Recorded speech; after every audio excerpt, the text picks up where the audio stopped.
Coming to you direct from Silencer Shop Studios, home of the Glass Case of Emotion. SilencerShop.com, the easiest way to buy silencers online, period. Stand by for education, enlightenment, enjoyment, and entertainment. He's not here to talk about your feelings. He's not here to say what you want to hear. He's here to say what needs to be said. Ladies and gentlemen, and children of all ages, please welcome your host, the pimp hand of America, Professor Paul Markle. Yes, indeed. Here we are again. They haven't shut us down yet, so that's a good thing. I'm sitting inside of the Glass Case of Emotion, as is my want, as is my desire, speaking into the black carbon steel microphone.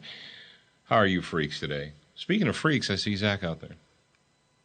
There's Zach. He's on the outside of the glass case. Is your microphone on there, Crazy? It is now. I didn't want to have it on while he was walking through. That's your favorite thing to say is, it is now. It is now. Now it is. Oh, man. Thursday already? I know. You're probably a little bit sad. You're like, man, I have to wait all the way until next week. I'm sad. Hey, was it last Friday that we did the Liberal Fascism Book Study Part 1?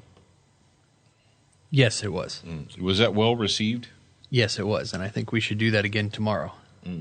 Like a Part 2? Yeah. Part 2. Did we get any feedback from that? Like, what do you think? Should people that are listening to us right now on Thursday, should they partake in that? How could partake they? In what?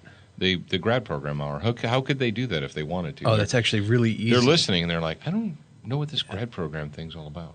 You just go to studentthegunradio.com, you click on the Become a Member tab, and then everything else is there for you. It's literally 50 cents a day, and you get a 30-day free trial and a free book. So I don't know what the downside of that is, to be honest with you. We're still going to give them a free book? Yep. Wow. If they follow the directions and they find the book the correct way, then yeah. So there are many ways to join the grad program, but if you listen to me right now, go to studentthegunradio.com, click on Become a Member, and then you'll find the free book offer on that page somewhere. So they have to actually do something purposeful and deliberate. Yeah, you actually have to go there and listen. They have to put forth effort? Yep. Oh, okay. But you get a free book. It's a physical book shipped to you, autographed by Professor Paul, and you also get access to 2 video series, The Complete Armed Citizen and Armed Living, Concealed Carry in the Uncertain World. That's like a $60 value for free. 70 actually. 70. Who's counting? But who's counting? Maybe it's $69.99. Yeah. Just for putting forth the effort. Wow, that's crazy. So if you do that, you can listen to us tomorrow. And I hope that you guys out there who are grad program listeners who are listening right now, I hope that you're prepared. I hope that you took our advice. I hope that you participated in the Student of the Gun Tub Challenge. And that was the focus of the last Tactical Tutor or the September Tactical Tutor newsletter was the Tub Challenge. And all up and down the East Coast, from Florida to Georgia, North Carolina, and so forth. They got weather, they got flooding. People had to evacuate their homes again. And yet another reason for you to be prepared, not to sit around with your hands in the air waiting for, Big Brother to arrive and put something in it, but for you and your family and your community to be prepared to take care of yourselves. I know, what a concept. That's like a crazy, insane concept there. But there's McDonald's right down the road. Why do I have to have food? Our Walmart is open 24 hours a day. I can always go there. Always. Until there's a hurricane, and then you can't. So, well, Jared, I'm going to let you remind them about the Fontana Sports offer. And go. Go to fontanasports.com/SOTG, and you will save 10% off of everything that they have, and the end of this promotion is actually coming up pretty soon. I think we have 2 weeks left. So I would jump on that as soon as you can. Fontana Sports. It's like Montana with an F. fontanasports.com/SOTG. And the code is actually automatically applied for you. So you don't even have to type it in at the checkout. That's crazy, huh? Wow. Oh, you know what's wrong with the world right now? Laziness? No. No? That's not wrong? No. Laziness is what right. I'm specifically talking about is the fact that There's no coffee in your cup. There's no coffee in my cup. My Yingling cup, my Yingling cup that was a gift to me is just empty. It's just Our wrong. buddy Brian Nichols has funded your coffee, so we can actually replace the. Oh, all Yeah, right. we Thank can you, go put Brian some Nichols, coffee for in it. funding my coffee. I appreciate that. I truly. Oh, that reminds me. I'm supposed to take coffee home to your mother. Okay, yeah, do that. I'm supposed to also do that. Really? For Alex, yes. Oh, you have to take coffee home for Alex? Yeah. Okay. Wow. Here's the thing. We never run out of actual physical. Now, sometimes we don't have brewed coffee on hand, but the actual beans we always have here at the studio. Yeah. At the homes, not so much. But We spend more time here. I thought you were prepared. I am prepared. I have food and water and all that. Oh, I have coffee in my emergency cup. Yeah, we do. We have coffee in Yes. the emergency cabinet. We have instant coffee, and we've got those little individual single-serving coffee things. We have a percolator and coffee. So We have a French roast, or no French. We have a French press thing. So we're like, well, what did you do if you don't have electricity? Boil water with a fire. It's called and- propane. Boil water with a fire and and pour it into the French press, and we'll be good to go. But if you have beans up, no, I can hand grind them. I've got enough propane. If I have to take a hammer and smash beans with a hammer, I'll do it. Yeah. I'll do it. Yeah. No, on a serious note, though, every once in a while, I don't know why, but every once in a while, those Starbucks singles, they go on sale for like stupid cheap prices. If you buy them there normally, they're like what, $2.99 for 3 or something like that. You know, the single, Starbucks singles, instant thing. yeah, the single instant things. I'm not really a big fan of Starbucks coffee. Really? Like they're just regular coffee. Oh, okay. I can do the You're flat such whites. a badge. Flat whites. But anyway, I don't know. I saw them on sale, and you're like, "Why are you talking about Starbucks?" Well, here's the deal, dude. Buy those things and stash them in your emergency cupboard. Matter of fact, that's one thing that I didn't think to include in the tub. The SOTG tub challenge is instant coffee. Most granulated instant coffee is, like the Taster's Choice stuff.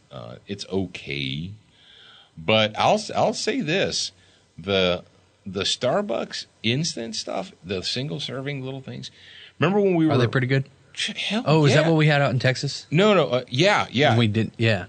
When we didn't have the K cups Yeah. the first day. The first time. Yeah. Yep. And also when we went to camp, remember we went to shooting camp? And I'd get up in the morning and did I ever bless you with any of those? No, I don't think so. I had to drink the crappy camp No, coffee. I'm pretty sure I did. With the F. I'm pretty sure I did. You know, bless their hearts, but in industrial coffee or it's just, I guess it's not industrial. It would be, what am I thinking? And everyone's screaming the word at me. Not commercial, not industrial, institutional. Institutional coffee, like the giant pots that they brew in hospitals and at camps and gas stations. It's not really very good. It's actually kind of crappy. Yeah. You know what's funny? It's funny to me that people they spend their whole lives doing the mediocre. I'll give you a great example: binoculars, field glasses, whatever you want to call them. A lot of people in the sound of my voice here, they're hunters or they're outdoorsmen or sportsmen or whatever, and they needed a set of binoculars. You did, right? So what did you do? You went to your local discount store, whatever it was, and you shopped, you discount shopped, you bargain shopped, and you bought a set of binoculars, field glasses, whatever you want to call them. And the reason I say that, Jared, is because half the time when I say binoculars, some smart aleck's like, it's field glasses. Okay, whatever. And you spent $29. You spent $39. Maybe you splurged and spent $49.95. And you go out to the field and you use those and you look through them and you see what you want to see and so forth. And then if you're fortunate, if you're lucky, you may encounter somebody that has a little more disposable income, or maybe you have disposable income, you're just cheap. A lot of people with disposable income, they have cheap stuff, and it's not because they don't have the money, it's just because they're cheap and they don't want to invest in quality stuff. But let's say you have a friend and he lends you his Steiner binoculars or something of that nature, and you look through them, and it's like seeing for the first time. You can't believe how crystal clear they are and how sharp the focus is. Yeah, because you've spent your whole life looking through cheap, crappy binoculars. And when you see through the good ones for the first time, it's kind of like, it's like rifle scopes, Jared. How many people go out there, or they buy the cheapest rifle scope on the shelf, or the cheapest one they can get away with, and then they accidentally look through their friend's rifle that has a $800 scope. $800 for a scope! Yeah, you want a good optic, or you want a cheap piece of crap? And they look through it for the first time, and they're like, wow. It's amazing. Same thing goes with coffee. People spend their whole lives drinking gas station coffee, and they have no idea. Smoking like White Owls and Swisher Sweets and stuff like that. They have no idea. Acids. No, it's not the same thing. Not the same thing. I know who that was. Yeah, if you're listening, you'll know.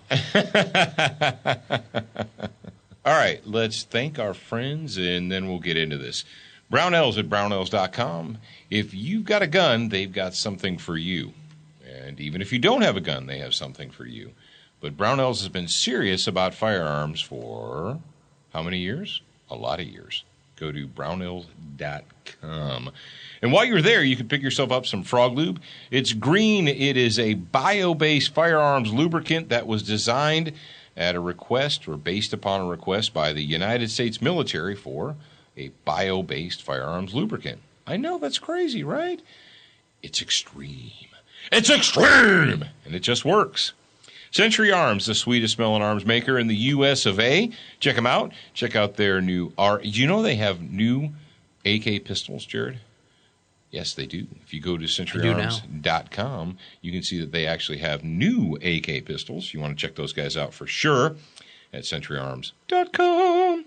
Duracoat, you can pick up Duracoat products at Brownells, or you can go to lauerweaponry.com. Either way, I don't care, just as long as you get them, because life is too short to be toting around an ugly gun.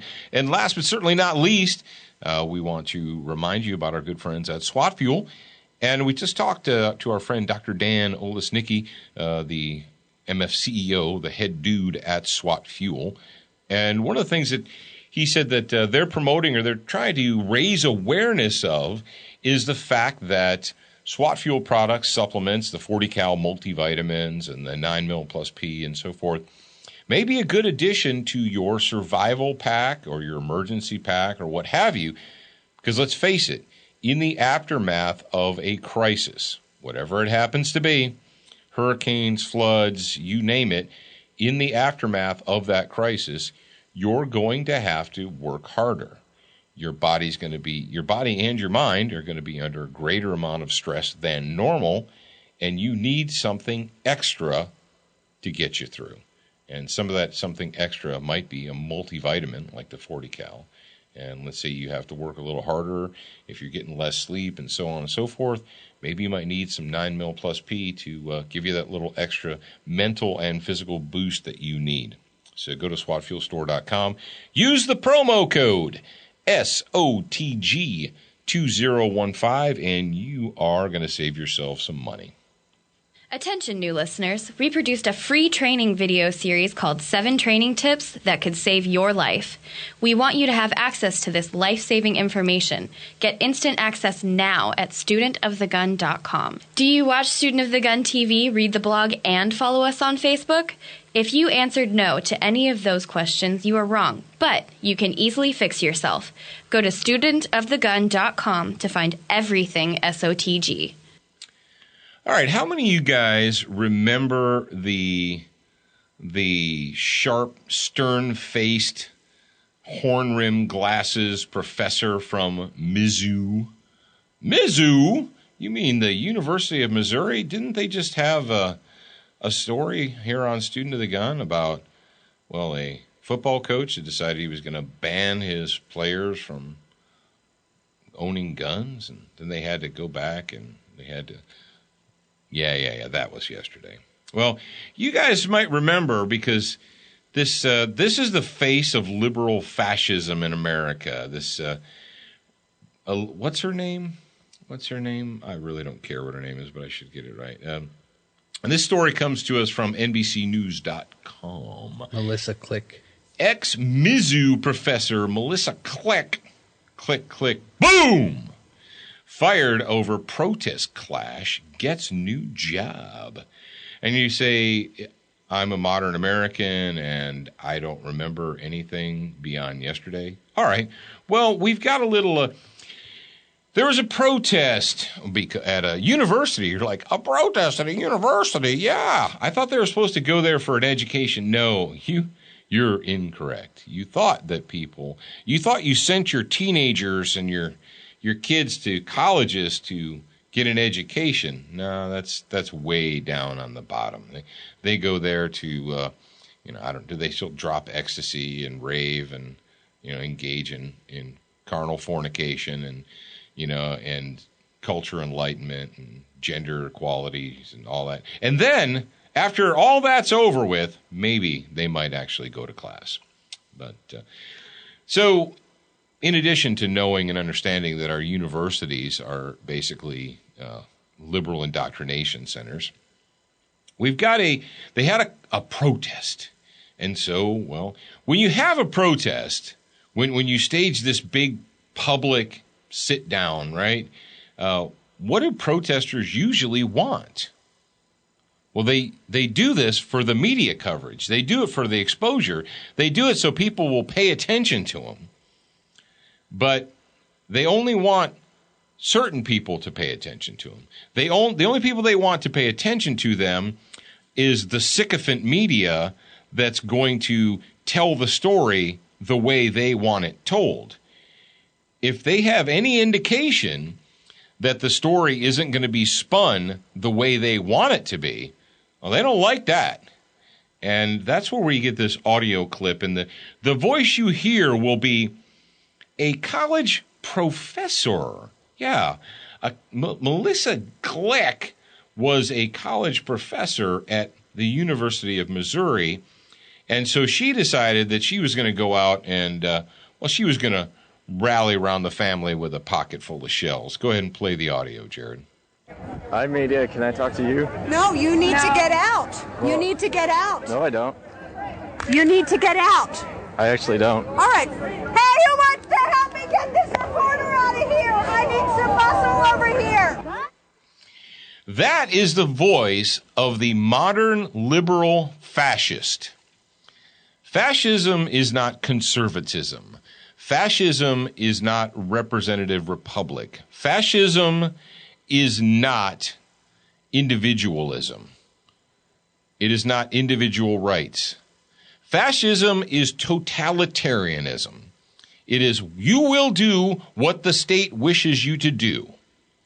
And we will tell you what to do and when to do it because it's for your own good and you're too stupid to know what is for your own good. Well, this, I have to scroll down so I don't have to look at that face on my monitor anymore. So a college professor decided that, and now didn't this protest take place on a publicly funded university in a public area? Well, yeah, it did. It's a publicly funded university in a commons outdoor area. But apparently the media person in question, they didn't expect him to give them the story they wanted, so he had to go. She rallied her muscle to drive him away. These are the people that you're sending your kids to be, quote, educated by. Well, the story is she actually got fired. But What do we know about academia? What do we know about liberal fascists? What do we know about progressive? They're always going to take care of their own. They're kind of like the government. You know, when somebody gets in trouble and they have to resign, and you're like, ha, that guy, he was the Eric Holder. He had to resign. So you think, oh, that was a punishment for him? No, it's not really a punishment. They fall on their sword in public, and then they step away from the limelight, and they get a job somewhere else. Don't you worry about them. They take care of their own. And so this psychopath, this liberal fascist lunatic, well, she's rebounded. Yep, she sure has. And guess where she popped up? Well, she popped up in Washington State. Surprise, surprise, surprise. A liberal fascist gets fired from a university in Missouri and ends up in Spokane, Washington. That's right. The University of Missouri assistant communications professor fired after interfering with journalists and police during a student protest nearly a year ago has a new job at a university in Washington State. Yes, indeed he do. Melissa Click, whose profile now appears on Gonzaga University's website, has been hired to a one-year lecturer job in the undergraduate communications studies department at the private Catholic school in Spokane. Shame on you. But if you've ever read liberal fascism, you'll know that the Catholic Church is actually no stranger to socialism. And throughout the history of the world, and including our nation, sadly, the Catholic Church as a political body, as a whole, has quite often endorsed, and not just the Catholic Church. There have been many church leaders that have endorsed socialism, which is really shameful, but it actually has happened. So we really shouldn't be surprised here. And we played you the video already, and it says, Elizabeth Merman hyphen Joswiak. Jared, what do we know about women that have hyphenated last names? That they're crazy? That they are immediately suspect. That you need to be careful. You need to be very, very careful when you take advice or listen to the words of women with hyphenated last names, because they cannot make up their minds. Elizabeth Merman hyphen Joswiak, dean of Gonzaga College's Arts and Sciences, said in a statement to Missouri media outlets that Gonzaga officials were aware of Click's recent past, but after a national search, they searched high and low, from sea to shining sea. And the most qualified and experienced candidate they could find was this liberal fascist psycho from Missouri. They deemed her, quote, the most qualified and experienced candidate for the position. What is the position? I don't know. Maybe teaching your kids to be good little liberal fascists? Maybe. Okay. We are confident she has learned much from her experience.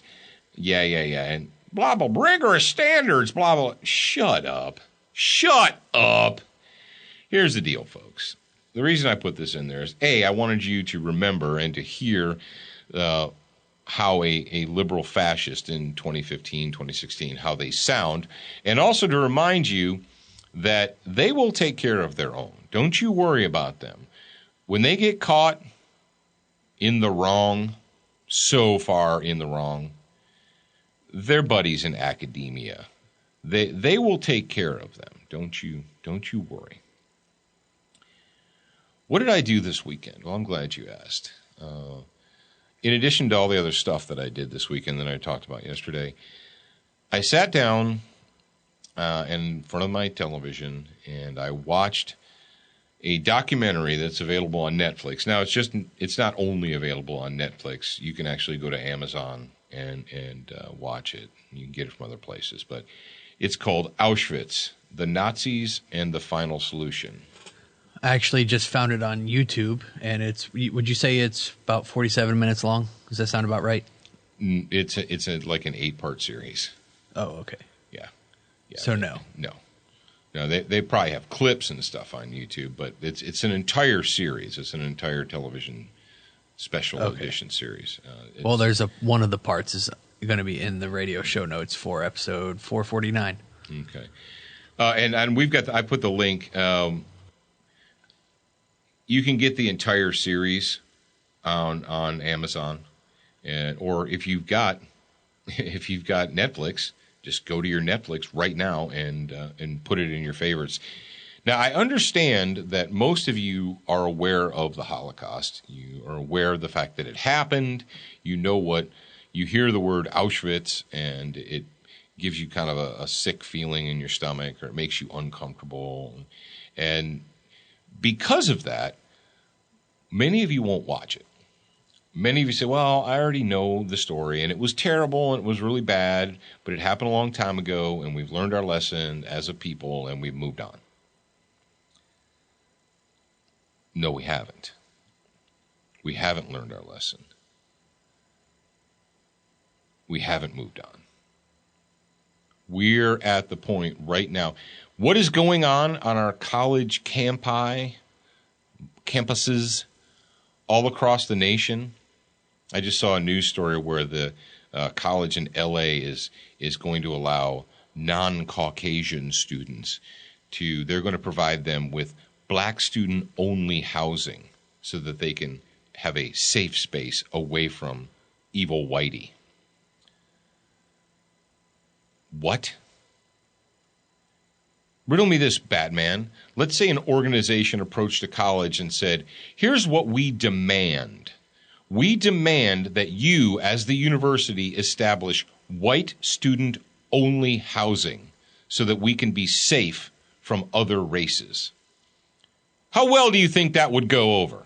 How far do you think that would fly? The people who brought that idea to the college, to the university, would probably be denied admission. But we have non-Caucasian students demanding that they be given black student-only housing. And the weak-willed, spineless puke faces, actually, they're not weak-willed. They're more than happy to acquiesce because they are socialists. They are liberal fascists, and they're all about totalitarianism. What is happening right now is not new. This is exactly what happened in the 60s when the Black Panthers, the original Black Panthers, and the Students for Democrat Society, and the spawn of the Weather Underground and the Weathermen. These things all took place on our campuses. Black Panthers took over by force of violence college campuses, campi in the United States of America. And they were spurred on by leftists, people that were actually staff members, professors. What is happening in the United States of America right now, this great divide, all this social upheaval? It's not new. We've played this game before. As a matter of fact, they've just gone back to their original playbook and they're re-releasing it.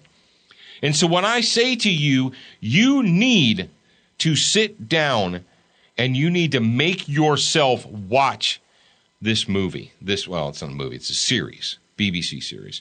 Auschwitz, the Nazis and the Final Solution. When I tell you, you need to watch this, it's not because I want you to feel bad. It's because I want you to understand what happens when you are no longer vigilant. I want you to understand what happens to man when they become lazy, when they just assume that everyone has their best interest at heart, when they become weak. And that's what socialism is all about. It is about a lack of accountability. No, that's not true. Yes, it absolutely is true. It is the weakness of man. One of man's greatest weaknesses is the desire to be held unaccountable for their own failures. I don't have the job I want, but it's not my fault. It's because I'm oppressed, because someone else has done something to me to keep me from having the job that I desire, the house that I want, the car that I want. I'm not where I want to be, or where I thought I was supposed to be, or I think I deserve it, but I can't do it on my own because the system has been corrupted. Yeah, the system has been corrupted. Quite often, the system has been corrupted by the system.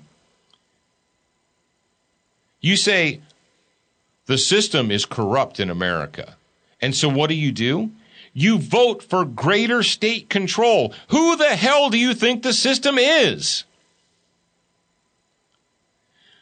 The European Union, the continent of Europe, is crumbling. It is falling apart. It is on fire. Why? Socialism. And you're like, well, what does that have to do with the Nazis? N-A-Z-I.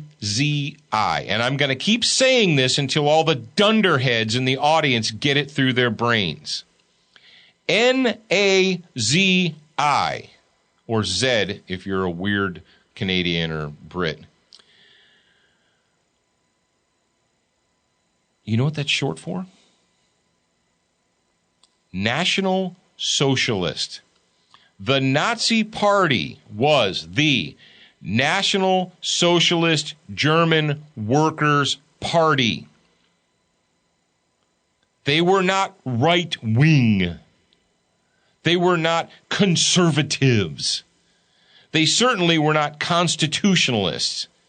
They did not believe in individualism and the rights of man, of individual men. The big difference between National Socialism, the Nazi Party, and the communists was that the communists believed that their revolution applied to the whole world and that they could create a one-world government under communism. Whereas the Germans, they were down with that concept, but they didn't want it to be the whole world. They wanted to have a national identity. But both systems were totalitarian.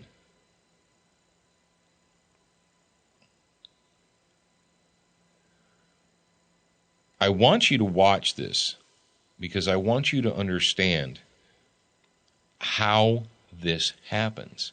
People have this weird, twisted belief or this, I guess, misconception that they just accept that Adolf Hitler came to power. The next day he said, round up all the Jews and kill them. It just happened like that. Adolf Hitler was praised in the media, not in the media in Germany. No. He was praised in the United States of America. He was praised in Great Britain.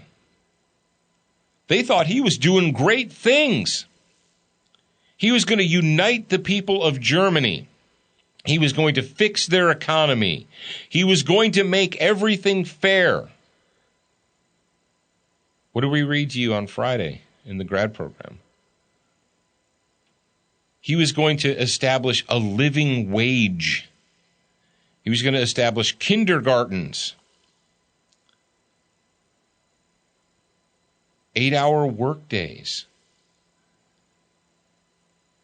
Socialism or social type security. Old age retirement.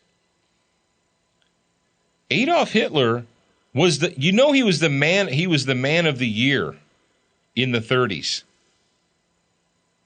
He was praised by, there were a lot of socialist left-wingers, progressive socialists in the United States of America that thought he was the answer. The way Germany was organizing their government was the answer to mankind. Benito Mussolini was roundly praised in the United States of America in the 30s. Everybody thought Mussolini's way was the way of the future. Mussolini? Who's that? Yeah. Who's that? Is that the guy that makes the spaghetti sauce? I know. Most of you went to public school in the last 20 years and you have no idea who that is. Mussolini was a hardcore fascist, but he was a progressive socialist. They did not believe, they believed in the community over, they believed so much in the people that the person was left behind. The village was more important than the villager.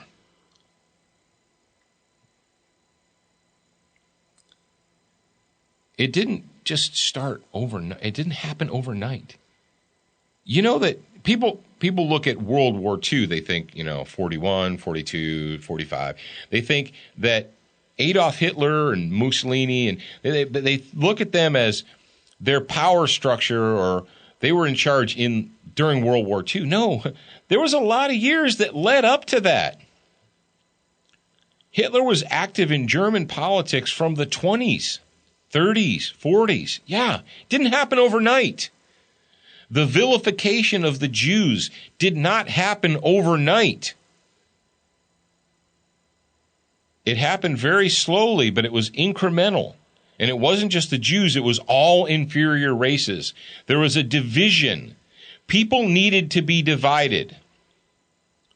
You couldn't have races intermingling amongst each other. You mean kind of like having black-only housing on campuses so that they can be free from the racial intolerance? Yeah, kind of like that. The BLM, the Black Lives Matter movement, if you are intellectually honest with yourself and you examine their behavior, listen to the words that they speak, and view the actions that they take, they are a fascist organization. The new Black Panthers. Well, you can't. Only white Germans can be fascists. Oh, and Republicans and Christians. But those are the only people that can be. No, you've been fooled. You've been given the Reader's Digest, bubblegum version of history.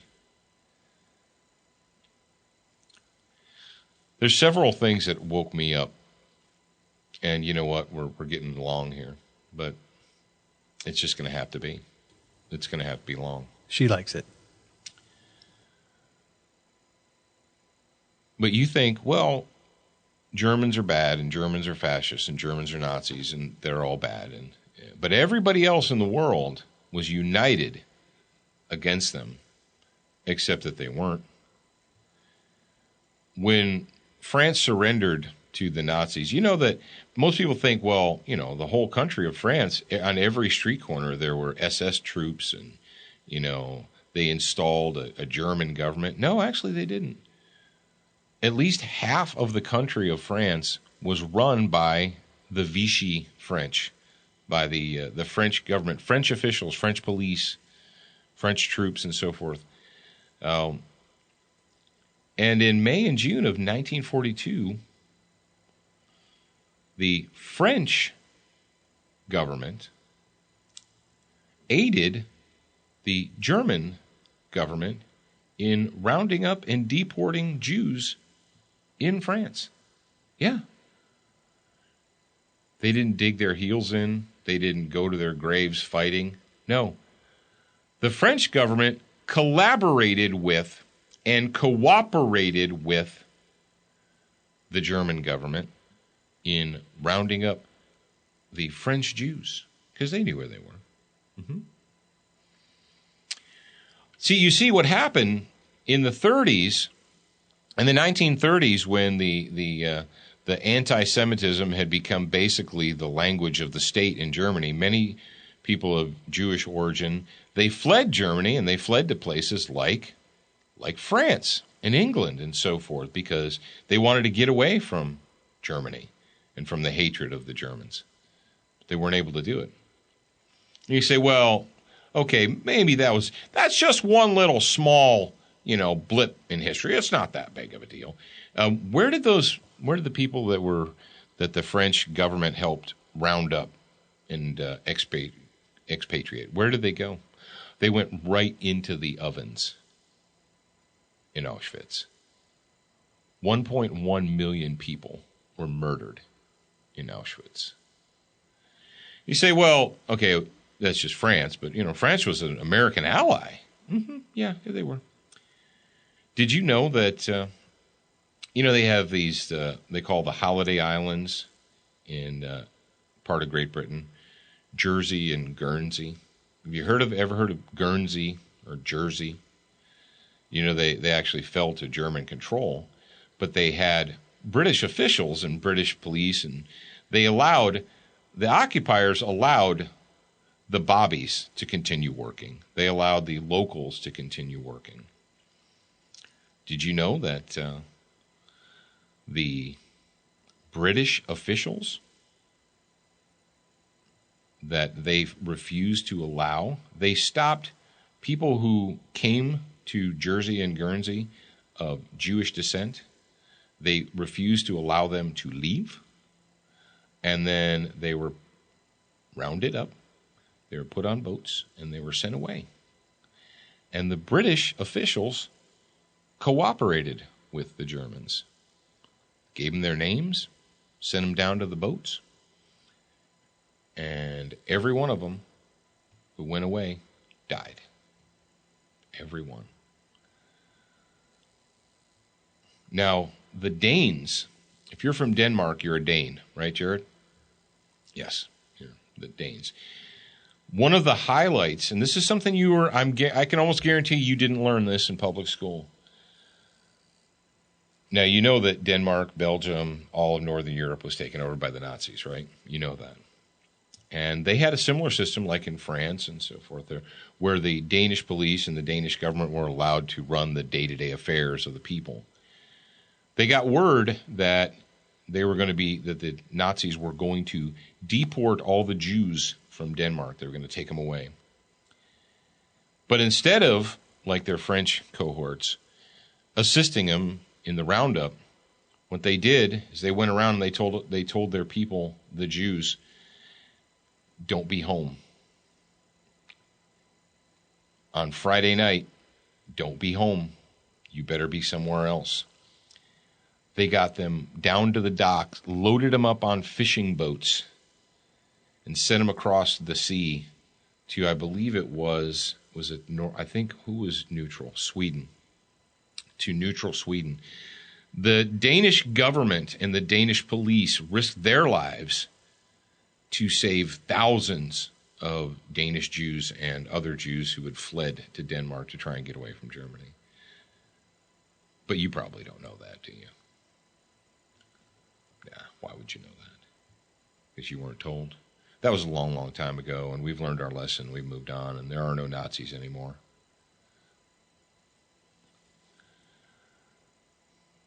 This is your homework assignment. I know you're not going to want to. I know it's not going to be fun or enjoyable for you. But I want you to find Auschwitz, the Nazis, and the Final Solution. I want you to find that series, and I want you to make yourself watch it. Because there are people that would prefer you didn't. There are people that would prefer you got the Reader's Digest bubblegum version of history. That Nazis are right-wing people, and right-wing people are bad. They're like Republicans. No, they weren't. All right, today is Thursday, and even though we've gone long, we're going to go ahead and we're going to do our Student of the Gun homeroom, which is brought to you by Crossbreed Holsters at crossbreedholsters.com. What you gonna do when it all comes back to the place that you never wanted it to come back to? And where you gonna roll when the bottom drops out and you got no place to go? Who you gonna trust when trust is a must? You better roll with the rest of us. So pack your bags and all the faith you can, 'cause it's about ready to hit the fan. Come to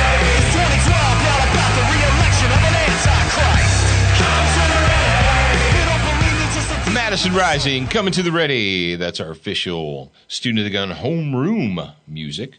Like I said, brought to you by the makers of the Super Tuck Deluxe, most comfortable inside of the waistband holster you're ever going to wear. And today we're going to talk about match triggers and hard primers. Something I encountered again this weekend. I went out to the range to MCTA with my buddy Shane there when he was running the class, and I helped him. I did some video work. I ran his GoPro for him for a little bit, and I watched the class and watched the students perform and so forth. And I noticed one student was shooting an M&P, and pretty frequently he was doing the tap rack and jacking rounds out. And so during a break, I asked him, I said, "Did you switch the trigger out on that gun?" And he said, "Yeah, I did. I put an Apex match trigger in it." And I said, "You're having light primer strikes, aren't you?" He said, Yeah. I said, "That's why." Here's the deal, folks.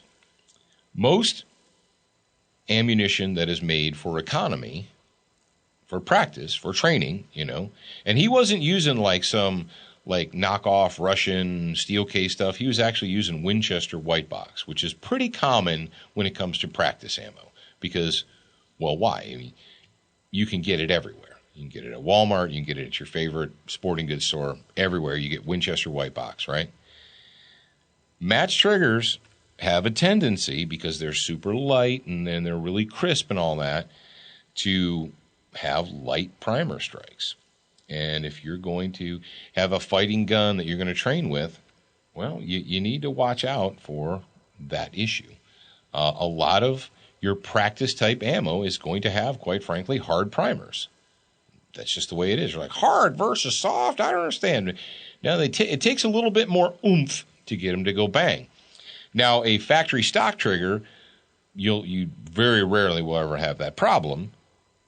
There are some companies that you will, but the M&P, and I'm going to go ahead and give you a quick M&P here. When the M&P first came out, when I first got the very first M&P 9 I ever tested, I got a new one out of the box, and my initial feeling was this trigger is mush. It didn't have a real discernible reset. It was kind of, I don't know, I guess mushy was the feeling that I got. And because I shot so many Glocks, I was kind of down on the trigger. But here's the deal. I shot that gun, and I shot that gun, and shot it, and shot it, and shot it, and shot it some more. And guess what? The trigger feel improved. Yes, it did. It got better. Because what do we know? When they make factory guns today, like whatever it is, Glocks, Smiths, whatever, they're not hand-tuned guns.